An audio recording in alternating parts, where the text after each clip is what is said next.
ఇదే మార్కర్. ఈ మార్కర్ తోటి మనం ఒక స్ట్రెయిట్ లైన్ ని గీసుకుంటూ పోతే ఈ మార్కర్ అసలు ఎంత పెద్ద స్ట్రెయిట్ లైన్ ని గీస్తుంది? 1/2 కిలోమీటరా, కిలోమీటరా లేదా 2 కిలోమీటర్లా చూద్దాం మరే. కానీ ఇక్కడ ఒక పెద్ద ప్రాబ్లం ఉంది. అంత పెద్ద స్ట్రెయిట్ లైన్ ని గీసుకుంటూ పోనీకే మన దగ్గర అంత పెద్ద పేపర్ అయితే లేదే. అందుకనే నేను ఈ కార్డ్బోర్డ్ ని తీసుకొచ్చాను.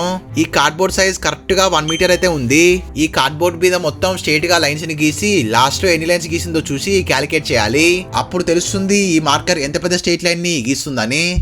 లైన్స్ ని గీయడం అయితే స్టార్ట్ చేశాను. 50 లైన్లు అయితే గీశాను. 100 లైన్లు అయితే గీశాను. 300 లైన్స్ అయితే గీశాను. నా చెయ్యి అయితే బాగా నొస్తుంది, అయినా ఆపేదే లేదు. దీన్ని ఈరోజు ఎలాగైనా కంప్లీట్ చేయాల్సిందే.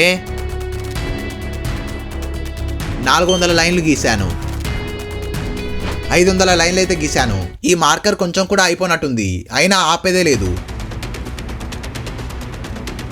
ఫైనల్లీ 1000 లైన్లు అయితే గీశాను, అంటే 1 కిలోమీటర్. నాకు తెలిసి ఇది అయిపోవచ్చు అనుకుంటా.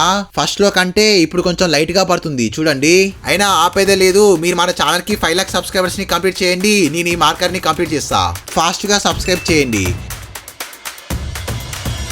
ఫైనల్లీ 1851 లైన్స్ ని గీసినాక ఈ మార్కర్ అయితే అయిపోయింది. చూడొచ్చు మొత్తం అయిపోయింది. ఫైనల్లీ ఈ మార్కర్ 1.85 కిలోమీటర్ స్ట్రెయిట్ లైన్ అయితే గీసింది. కామెంట్ చేయండి నెక్స్ట్ ఒక క్రయాన్ ఎంత పెద్ద స్ట్రెయిట్ లైన్ ని గీస్తుందో చూద్దామా వద్దా. వీడియోకి లైక్ చేయండి.